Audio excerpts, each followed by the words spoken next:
start the second part of the story that was a gift of चप्पल। तो आज हम इसका सेकंड पार्ट डिस्कस करने वाले हैं। फर्स्ट पार्ट में हमने जो एक मिस्ट्री थी that was related to the cat जिसका नाम महेंद्रन था, उससे रिलेटेड बच्चों की जो भी एक्टिविटीज़ थी उनके बारे में हमने जाना। That was only a fun among the children. But the second part of this story is going to be very interesting because here we'll find the sympathy with the beggar and one mistake done by the children. तो एक अच्छे काम के लिए बच्चों ने कौन सी गलती की, ठीक है, जिसको लेकर थोड़ा सा प्रॉब्लम वहाँ पे क्रिएट हुआ है, ठीक है, उसके बारे में आज इस स्टोरी में हम डिस्कस करेंगे। Okay, so let's start. तो यहाँ पे जो कंडीशन मैंने आपको लास्ट टाइम बताई थी हमने प्रीवियस अपने वीडियो में, तो लल्ली जो है बच्चे सारे अपने जो एक्टिविटीज़ में इन्वॉल्व हैं and they have listened a voice coming from the window, जो भी बहुत ही अजीब सी आवाज़ थी, ठीक है, आप वेयर्ड कह सकते हैं, बहुत ही अजीबोगरीब आवाज़ थी जिसको क्रीक भी कहा गया है चैप्टर में। तो उस आवाज़ को जब गैस किया गया कि ये कैसी आवाज़ है, तो Ravi has told to all कि ये आवाज़ जो है वायलिन की है और लल्ली जो है वो वायलिन सीख रही है एंड वो ये भी कमेंट करता है कि वो कभी कुछ नहीं सीख पाएगी, ठीक है। तो अब जब वो लोग वहाँ से झाँक कर मृदु जो है उस विंडो के पास पहुँचती है, तो वहाँ की जो सीन वो देखती है कि एक जो दुबला पतला इंसान है वो is the music teacher of Lalli, जिसको आप लाली भी कह सकते हैं। तो लाली का म्यूज़िक टीचर हैं, वो वहाँ पे बैठे हैं और उसको जो है कुछ नोट्स बता रहे हैं कि how to play the violin, और लल्ली उसको बजाने की कोशिश कर रही है। तो जब तो जो उसका उनका जो एक गेटअप है मास्टर का, जो म्यूज़िक मास्टर है, that is very different from others. तो उन्होंने एक धोती पहनी है जिसका जो है कॉर्नर पर गोल्डन कलर की पट्टी पड़ी है एंड उनके हाथों में जो है रिंग्स हैं, गले में एक सोने की चेन भी है और रिंग्स आई थिंक डायमंड की है। तो ये जो थी, और सिर पर जो है बाल उनके बहुत कम है, ना के बराबर हैं, मोस्टली उनका सर गंजा है, he has a bald hair head. तो उन वहाँ पर जो कंडीशन है जो बताया गया है the getup of the master, that was very different. तो बहुत ही अलग तरीके का गेटअप है, वो उसको सिखा रहे हैं कि कैसे हाउ टू प्ले दिस। तो जब वो बजा रहे हैं वायलिन को, जो स्टिक पकड़ते हैं हाथ में, उस स्टिक को बोलते हैं बो स्ट्रिंग। तो वो स्ट्रिंग को हाथ में पकड़ते हैं और बजा के जब दिखाते हैं तो बहुत ही means it was the sweet music coming from the window. तो बच्चे कहते हैं कि ये जो कितना स्वीट म्यूज़िक है and looking like the rail the train running on the rail, ठीक है, पटरी पर जो एक ट्रेन चलती है उसके आवाज़ के साथ बिल्कुल बहुत ही इंटरेस्टिंग है। लेकिन जब लल्ली उसको प्ले करती है then it is not looking very, it is not seems very nice. तो इन सब चीज़ों के बाद बात करते करते बच्चे जो अपना आपस में डिस्कस कर रहे हैं, और जो पाती और जो उसकी मॉम है और तापी हैं, वो आपस में डिस्कस अपना बात कर रहे हैं, बच्चे अपना गार्डन में खेल रहे हैं। और there was a neem tree also, वहाँ पे एक नीम का पेड़ भी है जिसकी छाया में बच्चे खेल रहे हैं। अचानक वहाँ पे आवाज़ सुनाई देती है, जो ओ माँ माँ करके एक आवाज़ आती है, अम्मा करके। तो वो that is the voice of a beggar. एक भिखारी जो है उनके डोर पर पहुंचता है, he want something to eat, और जैसे कि बेगर्स को चाहिए होता है। तो जो है आवाज़ वहाँ पहुँचती है, तो अंदर जो पाती और यानी ग्रैंड मदर और उसकी रवि की मॉम की जो बातें चल रही होती हैं वहाँ पर, वो आपस में बातचीत करती है कि साथ साथ बीच में वो बोलती है कि ये जो बेगर है इसको बोल दीजिए कि कहीं और चला जाए, ये काफ़ी दिनों से हमारे घर में मांगने आता है and now he has to search a new home, उसको दूसरा घर ढूंढ लेना चाहिए, ठीक है, ऐसा वो बोलती है।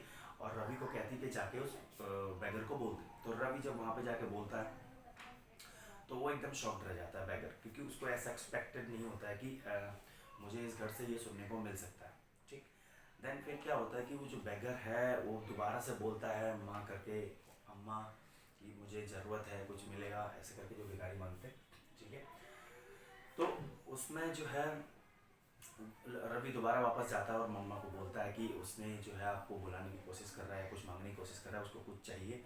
तो मम्मा जो है बहुत तेज़ आवाज़ में, उसकी जो पाती है बहुत तेज़ आवाज़ में बोलती है कि उसको अब दूसरा घर ढूंढ लेना चाहिए, किचन में खाने के लिए कुछ भी नहीं, ठीक।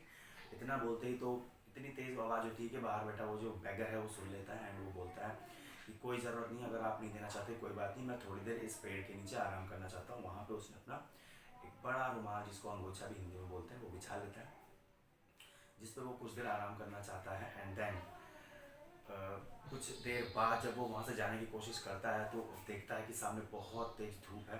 ठीक है, जैसा कि अभी आप वेदर देख रहे हैं, मौसम बहुत ही हॉट है और उस बैगर के पैर में स्लीपर्स नहीं है। तो बच्चों को जब ये उसकी कंडीशन दिखाई दे रही है, बहुत ही यू कैन से दी पुअर कंडीशन, बहुत ही माइजरेबली कंडीशन उस बैगर की होती है, जिससे बच्चों पर उस पर पिटी दया आ जाती है कि यार इसको हमें इसकी हेल्प करनी चाहिए। ठीक है, तो वो कोशिश करते हैं एक दूसरे से आपस में, मृदु और मीना, रवि सब आपस में बातचीत करते हैं कि हम इसकी how can we help him.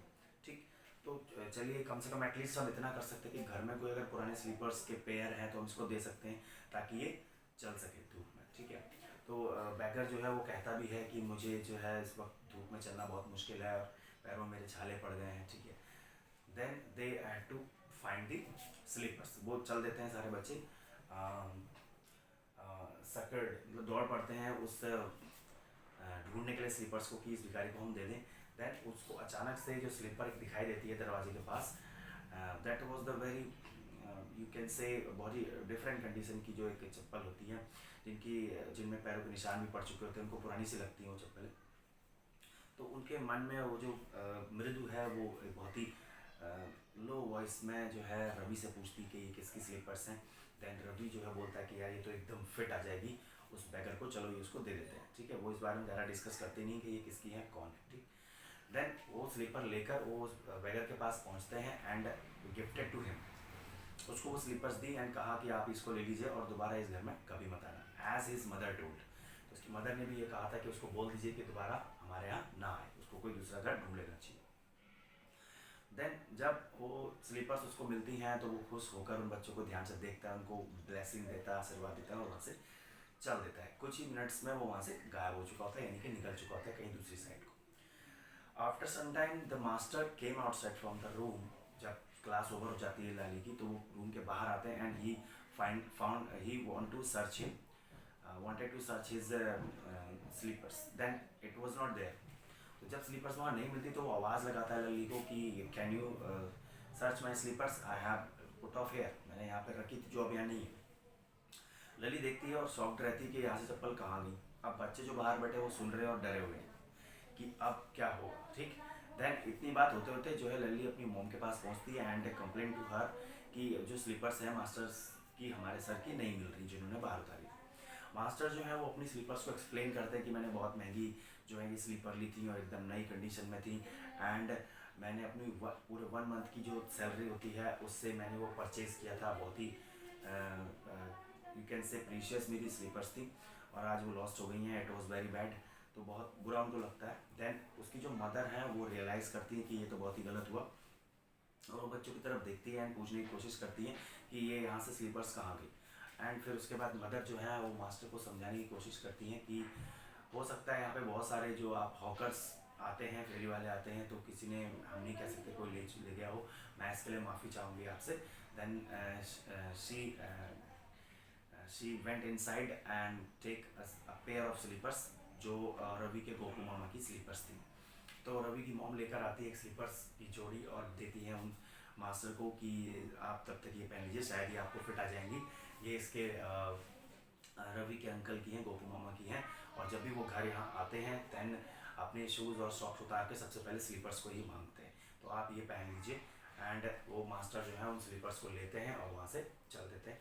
Then Ravi की जो मॉम होती है उन बच्चों को बहुत ही स्ट्रिक्टली पूछती हैं कि आजकल के जो बच्चे हैं बहुत ही शैतान हो गए हैं, और मास्टर जाते जाते ये बोल देते हैं उन बच्चों के लिए कि इनको कोई नहीं संभाल सकता, ये सारे हनुमान के दूत हैं एंड इनको सिर्फ गॉड राम ही ठीक कर सकते हैं। तो अब जो रवि की मॉम है वो रवि को एटलीस्ट एक बंदर सुनकर उनको ठीक लगता है, ठीक तो नहीं लगा कि उनको एक बंदर बोला गया, हालांकि किसी भी वे में बोला गया, हनुमान के दूत उनको बोला गया, लेकिन उनको अच्छा नहीं लगा कि उनको उसको एक बंदर बोला गया रवि को। लेकिन रियलाइज़ हुआ कि it was a very big mistake of children, बच्चों की बहुत बड़ी मिस्टेक है जो दोबारा नहीं होनी चाहिए। तो उनको बहुत सारी डांट जो है बच्चों को समझाया जाता है कि आपने जो गलती की है इन नहीं होनी चाहिए। मृदु कुछ बताने की कोशिश भी करती है लेकिन एकदम क्लियरली मॉम को एक्सप्लेन नहीं कर पाती कि हमने ये क्या किया। फिर रवि अचानक से उसके बाद जो है रवि मॉम को समझाने की कोशिश करता है और बीच में बोलता है कि मॉम, आप ही ने ये हमको कहानियाँ सुनाई हैं, दानवीर कर्ण की कहानियाँ सुनाई हैं कि कैसे उन्होंने अपनी सारी चीज़ें दान कर दी, लोगों को दे दी। हालांकि यहाँ तक कि आप कह सकते हैं कि उनके जो ईयर्स पर जो गोल्ड के ईयर रिंग्स थे वो भी उन्होंने अपने दान कर दिए। तो मॉम उसको स्कॉल्ड करते हुए बताती है कि कर्ण ने अपनी थिंग्स डोनेट की थी, यानी कि अपनी थिंग्स दान में दी थी, दूसरों की चीज़ें नहीं। ठीक है, इतना बोलती है रवि की मॉम। तो रवि बोलता है कि मैं अपनी जो है स्लीपर्स कैसे डोनेट करता, कैसे दान करता, क्योंकि मेरी स्लीपर्स तो उनको आ नहीं पाती थी, तो क्योंकि मास्टर के पैरों फिट नहीं आएंगी तो मैं अपनी स्लीपर कैसे दे सकता था, इसलिए वो स्लीपर्स हमने उनको दे दी, क्योंकि उस बैगर को उन स्लीपर्स की बहुत ज़्यादा ज़रूरत थी। उसके पैरों की कंडीशन ऐसी थी, अगर आप देखती तो आप भी अपने आप को रोक नहीं पाती। इस तरह से उन बच्चों को समझाने की कोशिश की बच्चों ने, लेकिन फिर भी मॉम ने यही समझाया कि दैट वाज द मिस्टेक, आपको ऐसा नहीं करना चाहिए। हेल्प की ये बहुत अच्छा है, लेकिन दूसरों की चीज़ों से हेल्प करना गलत है। आप इसको खुद की अपनी चीज़ों से हेल्प करें, नहीं हो पा रहा है तो आप सॉरी कह सकते हो। तो इस तरह से बच्चों को समझाया गया। यहाँ पर बच्चों ने बहुत अच्छा हमें लेसन दिया, एक अच्छी सी मैसेज दिया है कि आप लोगों की मदद करें। ठीक, लेकिन मिस्टेक उनकी ये रही कि उन्होंने दूसरों की चीज़, आप चोरी, एक तरह से वो चोरी हुई, तो चोरी करके किसी की हेल्प करना दैट इज़ नॉट फेयर। आप अपने तरफ से हेल्प करें, not from the other things. दूसरों की चीज़ें लेकर या चुरा कर आप दूसरों की मदद कर रहे हैं तो that is not called an, आप हेल्प उसको नहीं कह सकते। ठीक है, तो ये सारे जो हैं इवेंट्स मैं आपको बता रहा हूँ, यहाँ पे कुछ यूज़फुल वर्ड्स भी हैं जो आपके काम आ सकते हैं, क्योंकि वो क्या आपका जो है स्ट्रॉन्ग होना बहुत ज़रूरी है। एंड यहाँ पे मैंने कुछ इवेंट्स लिखे जो स्टोरी में जो घटनाएं हुई हैं वो सारी मैंने लिख दी कि लली जो वायलिन सीखती है, म्यूज़िक टीचर उनको बहुत अच्छी तरीके से सिखाते हैं, और जो बैगर जब अंदर घुसता है तो क्या कहानी में चेंजिंग, क्या ट्विस्ट आता है। देन मदर ने तो रिफ्यूज़ कर दिया, लेकिन बच्चों से रहा नहीं गया उस बैगर की हेल्प करना। ठीक, देन मास्टर जो है उसकी चप्पल जो है बैगर को दे दी जाती हैं, और मास्टर को जो चप्पल मिलती है वो मिलती है गोकू मामा की स्लीपर्स। तो ये था एक गिफ्ट ऑफ चप्पल जो कि बहुत ही इंटरेस्टिंग और साथ में एक अच्छा मैसेज लेकर ये चैप्टर हमारे साथ था।